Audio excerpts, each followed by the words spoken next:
Technology చూసాం మనం. Now agriculture plus trade గురించి కొన్ని పాయింట్స్ చూద్దాం. ఓకేనా. మనం శాతవాహనాస్ రోమ్స్తో బాగా ట్రేడ్ చేసేవాళ్ళు అనమాట. ట్రేడ్ డెవలప్ చేసుకున్నారు. ఇది మనకి ఎక్కడ ఎవిడెంట్ అయ్యిద్దంటే కాయిన్స్ ద్వారా, లేకపోతే ఆర్కియలాజికల్ సోర్సెస్ ఉంటాయి కదా, ఎక్స్కవేషన్స్, వాటి ద్వారా కూడా తెలిసిద్ది అనమాట. ప్లస్ ప్లినీస్ నేచురల్ హిస్టరీ ఉంది కదా, దాని ద్వారా కూడా మనకి తెలిసిద్ది అనమాట ఈ విషయం గురించి. Pliny's natural history, coins plus archaeological excavations, Pliny's natural history, ఈ సోర్సెస్ ద్వారా శాతవాహనాస్ రోమ్స్తో మంచిగా ట్రేడ్ చేసేవాళ్ళని అర్థమవుతుంది అనమాట. నెక్స్ట్ వచ్చేసరికి శాతవాహనాస్ కమర్షియల్ అగ్రికల్చర్ని బాగా డెవలప్ చేశారనమాట. కమర్షియల్ అగ్రికల్చర్ అంటే ఏంటంటే ట్రేడ్ చేసే ఐటమ్స్ని ఎక్కువ గ్రో చేసేవాళ్ళు అనమాట. ఫర్ ఎగ్జాంపుల్స్ ఏమేంటి అంటే కమర్షియల్ అగ్రికల్చర్ కింద వాళ్ళు గ్రో చేసినవి మస్లిన్ ఒకటి. మస్లిన్ అంటే కాటన్లో ఫైన్ వెరైటీ అనమాట, మంచి సాఫ్ట్గా అట్లా ఉంటుంది. నెక్స్ట్ స్పైసెస్ ఒకటి, coconuts, next beetle leaves, next mangoes, sugar cane. ఇలా ఈ క్రాప్స్ అన్నిటిని కమర్షియల్ అగ్రికల్చర్ కింద డెవలప్ చేశారు. కమర్షియల్ అగ్రికల్చర్ క్రాప్సే మనకి ట్రేడ్లో ఎక్కువ యూజ్ అవుతాయి అనమాట. ట్రేడ్ చేయడానికి కోసమే ఎక్కువ గ్రో చేసేవాళ్ళు అనమాట. నెక్స్ట్ వాళ్ళు సబ్సిస్టెన్స్ అగ్రికల్చర్ కూడా ఫాలో అయ్యేవాళ్ళు అనమాట. వాటిని మనం సబ్సిస్టెన్స్ క్రాప్స్ అంటాం. సబ్సిస్టెన్స్ క్రాప్స్ అంటే వాళ్ళు తినటానికి అట్లా గ్రో చేసుకునేవి అనమాట. వాటిలో ఎగ్జాంపుల్స్ వచ్చేసరికి మెయిన్గా ప్యాడీని గ్రో చేసుకునేవాళ్ళు, జోవార్ని, మిల్లెట్స్. ఓకేనా. ఈ సబ్సిస్టెన్స్ క్రాప్స్ వీటి గురించి ఎక్కడ మెన్షన్ చేసిందంటే గాథా సప్తశతిలో మెన్షన్ చేసింది అనమాట. ఎవరు రాశారు ఇది?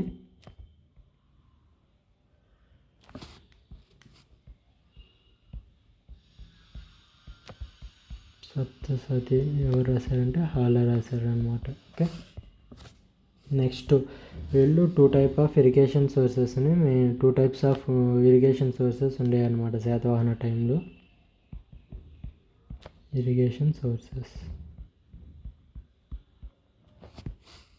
ఫస్ట్ వచ్చేసరికి ఏంటంటే తడాగా అంటే కెనల్ ఇరిగేషన్ అని అన్నారా. కెనల్స్ క్రియేట్ చేసి దాని ద్వారా వాటర్ని డైవర్ట్ చేస్తూ ఉంటారనమాట ఫీల్డ్స్కి అట్లాగా. సో నెక్స్ట్ వచ్చేసరికి ఉపాదాన అంటే వెల్స్, బావిల్లో నుంచి నీళ్ళు అదే పొలాలకు పెట్టుకుంటారు కదా, అట్లా. ఈ టూ టైప్ ఆఫ్ ఇరిగేషన్ సోర్సెస్తో వాళ్ళు అగ్రికల్చర్ రన్ చేసేవాళ్ళు అనమాట. నెక్స్ట్ ఆ టైంలో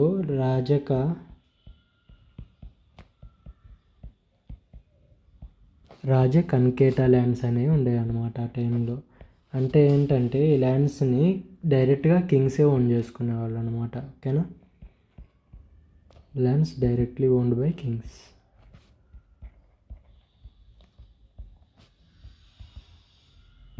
ఓకే. వాటిని రాజకన్కేత ల్యాండ్స్ అనేవాళ్ళు అనమాట. ఈ ల్యాండ్స్ మీద ట్యాక్స్ వేసేవాళ్ళు అనుకో, ఆ ట్యాక్స్ని ఏమంటారంటే రాజభాగా అంటారు. రాజభాగా. ఇది ఎంత ఉంటుందంటే ప్రొడ్యూస్లో 1/6 పే చేయాలన్నమాట. అంటే ల్యాండ్స్ని కింగ్స్ ఓన్ చేసుకుంటారు, అవి ఫార్మర్స్కి ఇస్తారనమాట, కల్టివేట్ చేయాలా అని చెప్పి. సో కల్టివేట్ చేశాక వాళ్ళు ట్యాక్స్ పే చేయాలన్నమాట. దాన్ని రాజభాగా అంటారు. అది ఎంత ఉండిద్దంటే 1/6 ఉండిద్ది అనమాట ప్రొడ్యూస్లో. ఓకేనా. నెక్స్ట్ వచ్చేసరికి ఈ టైంలో farmers two types of farmers.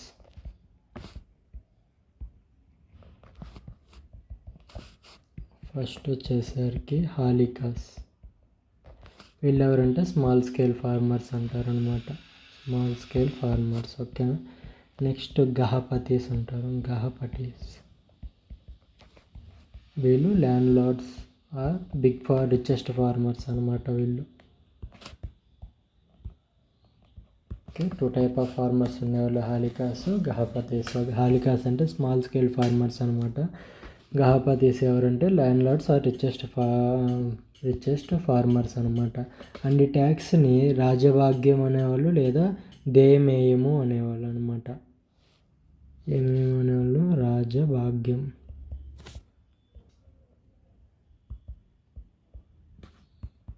Next దేయమేయము. ఓకే, ఇది అగ్రికల్చర్ గురించి అనమాట. ఇరిగేషన్ సోర్సెస్ ఏంటి వాళ్ళకి? Canal irrigation, wells irrigation. ఈ పేర్లు ఇంపార్టెంట్, గుర్తుంచుకోండి. తడాగా అంటే కెనల్ అనమాట, ఉపాదాన అంటే వెల్స్ అనమాట. నెక్స్ట్ కమర్షియల్ క్రాప్స్ గ్రో చేసేవాళ్ళు, సబ్సిస్టెన్స్ అగ్రికల్చరల్ క్రాప్స్ కూడా గ్రో చేసేవాళ్ళు. కమర్షియల్ ఎక్కువ ట్రేడ్ పర్పస్కి యూజ్ అయ్యాయి అనమాట. దానివల్ల రోమన్స్తో ఎక్కువ చాలా మంచి ట్రేడ్ డెవలప్ చేసుకున్నారనమాట. నెక్స్ట్ సబ్సిస్టెన్స్ అంటే వాళ్ళు మెయిన్ సెల్ఫ్గా తినడానికి చేసుకునే క్రాప్స్ అనమాట. దాంట్లో మేజర్ ప్యాడీ, జోవర్, మిల్లెట్స్ అనమాట. ఇది ఎక్కడ మెన్షన్ చేసిందంటే గాథా సప్తసతి ఆలాలో మెన్షన్ చేసింది. నెక్స్ట్ రాజకంకేత ల్యాండ్స్ అంటే డైరెక్ట్గా కింగే ఓన్ చేసుకుంటారు అనమాట ల్యాండ్స్ని. దాని నుంచి వచ్చే ట్యాక్స్ని రాజవాగా అంటారు. అది 1/6 ఉంటుంది. ఓకేనా. ఫార్మర్స్ టూ టైప్స్ ఉంటారని చెప్పుకున్నాం. నెక్స్ట్ వీళ్ళు ట్రేడ్లో మెయిన్ రోల్ ప్లే చేసింది ఎవరంటే గిల్స్ అనమాట. టైంలో గిల్స్ ఫామ్ అయినాయి. వాళ్ళే ట్రేడ్ డెవలప్ అవడానికి చాలా కృషి చేస్తారనమాట. ఓకేనా. రోల్ ఆఫ్ గిల్స్ అనేది మెయిన్స్కి ఇంపార్టెంట్. రోల్ ఆఫ్ గిల్స్ డైరెక్ట్గా కూడా అడగచ్చు. సో దాని ఒక 3-4 పాయింట్స్ రెడీగా పెట్టుకుందాం. ఫస్ట్ వచ్చేసరికి గిల్స్ అంటే ఎవరంటే మర్చెంట్ అసోసియేషన్స్ అనమాట. మెర్చెంట్స్ అందరు కలిసి ఒక గ్రూప్ లాగా ఫామ్ అవుతారు. ఓకేనా. ఆ టైంలో కూడా ప్రతి ఆక్యుపేషన్ వాళ్ళు ఒక్కో గ్రూప్గా ఫామ్ అయ్యాలన్నమాట. ఇలా ఫామ్ అవటం వల్ల ఏమైందంటే హెల్దీ కాంపిటీషన్ డెవలప్ అయింది అనమాట మార్కెట్లో. సో దానివల్ల క్వాలిటీ ప్రోడక్ట్స్ వస్తాయి అనమాట. ప్రైస్ తగ్గుతూ ఉంటుంది, ఎట్లా కూడా ఉంటుంది. ప్లస్ ఈ గిల్స్ ఏం చేసేవాళ్ళు అంటే బ్యాంక్ రోల్ కూడా ప్లే చేసేవాళ్ళు.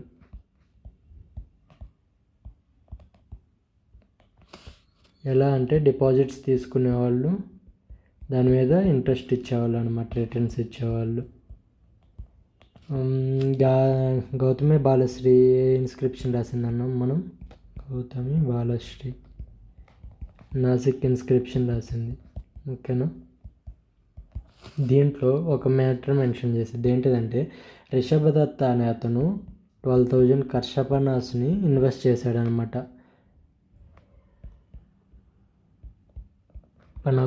కర్షపన కాయిన్స్ని ఇన్వెస్ట్ చేశాడు. ఎక్కడ ఇన్వెస్ట్ చేశాడంటే కొలిక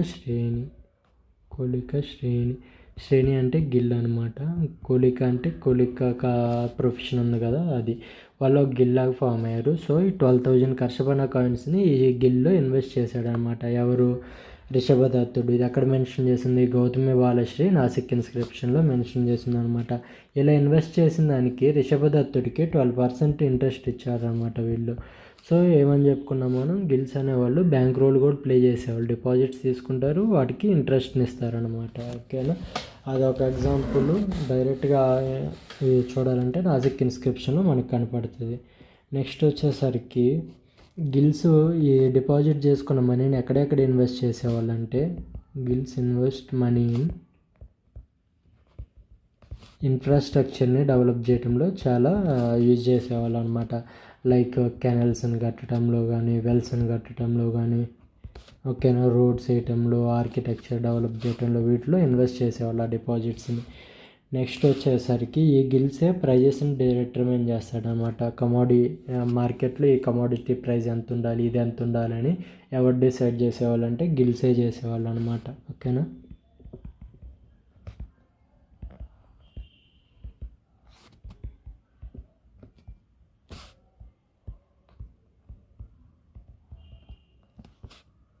నెక్స్ట్ వచ్చేసరికి రిలీజియస్గా చూసుకుంటే గిల్స్ మనకి బుద్ధిజం ఎక్స్పాన్షన్లో కూడా యూజ్ అవుతారనమాట. Buddhism expansion in Rome.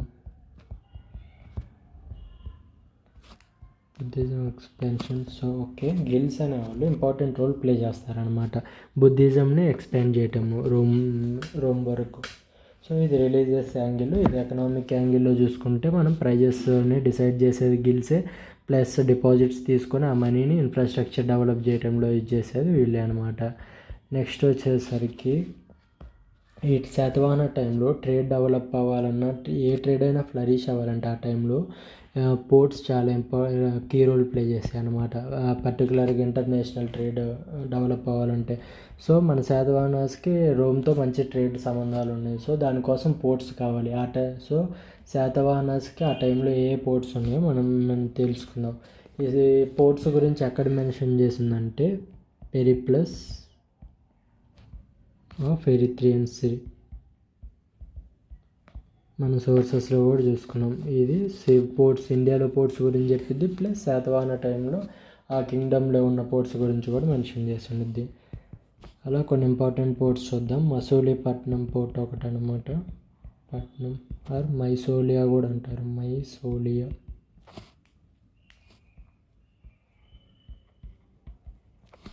Next వచ్చేసరికి ఘంటసాల పోర్ట్ కూడా ఉంటుంది అనమాట. ఘంటసాల పోర్ట్ ఏన్షియంట్ నేమ్ వచ్చేసరికి కంటకోశీల. కానీ ఇది ఎక్కడ ఉండిద్ది అంటే కృష్ణా డిస్టిక్లోనే ఉందన్నమాట. ప్రజెంట్ కృష్ణా డిస్టిక్లో ఉంటుంది. ఘంటసాల ఆర్ కంటకోశీల. మనం మీకు గుర్తుంటే కంతక అనేది బుద్ధాస్ ఫేవరెట్ హార్స్ నేమ్ కంతక అనమాట. ఓకే. నెక్స్ట్ ఒక మూడో పోర్ట్ వచ్చేసరికి కళ్యాణ్ పోర్ట్ అనమాట. ఇది ఎక్కడ ఉంటుంది? బాంబే దగ్గర ఉంటుంది, బాంబే. Next బారుకచ్చా port. అక్కడ గుజరాత్లో ఉంటుంది. ఓకే. నెక్స్ట్ వచ్చేసరికి గోపాలపట్నం పోర్ట్. ఎక్కడ? కృష్ణా డిస్ట్రిక్ట్. ఇది కూడా కృష్ణా డిస్ట్రిక్ట్. ఏమేమి చూసాం? మసూలీపట్నం, ఘంటసాల ఆర్ కంటకోశీల, కళ్యాణ్ పోర్టు, బారుకాచ, గోపాలపట్నం. ఈ కృష్ణాలో ఉండే అనమాట. ఓకేనా. అండ్ సమ్ ఫేమస్ ఒక్కొక్క ప్లేస్కి ఒక్క రా మెటీరియల్ కానీ ఒక్కొక్క ఐటెం కానీ ఫేమస్ ఉంటుంది కదా. ఆ టైంలో కోనసముద్రం అనే ప్లేస్ తీసుకుంటే మనం ఫైన్ క్వాలిటీ ఐరన్ దొరికేది అనమాట. ఓకే. గూడూరు ఏరియా అది చూసుకున్నాం అనుకో. ఇప్పుడు ప్రజెంట్ గూడూరు ఉంటుంది కదా, ఆ ఏరియాలో చూసుకుంటే థిన్ ఫ్యాబ్రిక్స్ ఫేమస్ అనమాట. అది థిన్ ఫ్యాబ్రిక్స్. నెక్స్ట్ పల్నాడు ఏరియాలో చూసుకుంటే డైమండ్ ఇండస్ట్రీస్ అనమాట. Diamond industry. నెక్స్ట్ వచ్చేసరికి ఇవి ఇంకో పోర్ట్ వచ్చేసరికి 6th పోర్టు కోడూరు పోర్ట్ అనమాట. ఇది కృష్ణాలోనే ఉంది. ఓకే. కోడూరు. ఈ 6 పోర్ట్స్ ఈ టైంలో ఫేమస్ అనమాట. ఈ కొన్ని ఇంపార్టెంట్ ఐటమ్స్ అనమాట, బాగా ఫేమస్ అయిన అవి. ఓకేనా. నెక్స్ట్ ఈ టైంలో మనకి ట్రేడ్ ఎలా జరిగేదంటే మనీ యూజ్ చేసుకునే జరిగేది అనమాట. మానిటరీ ఫార్మ్స్లోనే జరిగేది. బార్టర్ సిస్టమ్ లేదనమాట. ఓకేనా. నెక్స్ట్ డొమెస్టిక్ ట్రేడ్ ఉంది, ప్లస్ ఇంటర్నేషనల్ ట్రేడ్ ఫ్లరిష్ అయింది అనమాట. Domestic trade plus foreign trade మంచిగా ఫ్లరిష్ అయింది. ఓకేనా. రోమన్స్తో చేసుకునేవాళ్ళం. వాళ్ళు మనం ఏమైనా తీసుకెళ్ళినప్పుడు కాయిన్స్ ఇచ్చేవాళ్ళు. వాటిని ఏమంటాం మనం? రోమన్ కాయిన్స్ అంటాం. రోమన్ కాయిన్స్ గోల్డ్ మెటల్తో చేశారనుకో, వాటిని ఏమంటామంటే దినార్స్ అనేవాళ్ళు అనమాట. అదే సిల్వర్ మెటల్తో చేస్తే రోమన్ కాయిన్స్ని ఔరీస్ అంటాం అనమాట. ఓకేనా. నెక్స్ట్ ఏమేమి ఎక్స్పోర్ట్ చేసేవాళ్ళం మనం? ఎక్స్పోర్ట్స్ టు రోమ్కి చేసే ఎక్స్పోర్ట్స్లో మెయిన్ ఐటమ్స్ ఏమేమి ఉండేవి? ఫస్ట్ వచ్చేసరికి మస్లిన్ అనమాట. నెక్స్ట్ షుగర్ కేన్ ఎక్స్పోర్ట్ చేసేవాళ్ళం బాగా, sugar cane. Next terracotta dolls, వీటిని ఎక్స్పోర్ట్ చేసేవాళ్ళం అనమాట. నెక్స్ట్ ఇంపోర్ట్స్ ఏం చేసుకునేవాళ్ళం మనం రోమ్ నుంచి? ఫస్ట్ గోల్డ్ని ఇంపోర్ట్ చేసుకునేవాళ్ళం. నెక్స్ట్ స్లేవ్స్ని ఇంపోర్ట్ చేసుకునేవాళ్ళం అనమాట.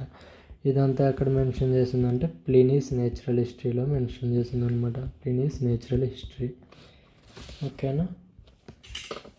ఇదనమాట ఎక్స్పోర్ట్స్ ఏమేం చేసేవాళ్ళు, ఇంపోర్ట్స్ ఏం చేసుకున్నాము. ఆ టైంలో ఏ ట్రేడ్స్ ఫ్లరిష్ అయ్యాయి, రోమన్స్ కాయిన్స్ ఏమని పిలిచేవాళ్ళం, ఇంపార్టెంట్ ఐటమ్స్ ఎక్కడెక్కడ ఫేమస్ అది చూసాం, కొన్ని పోర్ట్స్ చూసాము ఇంపార్టెంట్వి. గిల్స్ యొక్క ట్రేడ్ అంటే మెయిన్స్ మనకి గిల్స్ రోలే ఉండేది శాతవాహన టైంలో స్టేట్ రోల్ కన్నా. సో ఆ గిల్స్ గురించి కొన్ని పాయింట్స్ చూసాం అన్నమాట. నెక్స్ట్ అగ్రికల్చర్ గురించి చూసాం. ఓకే, నెక్స్ట్ వీడియోలో మనం రిలీజియస్ కండిషన్ చూద్దాం. Thank you.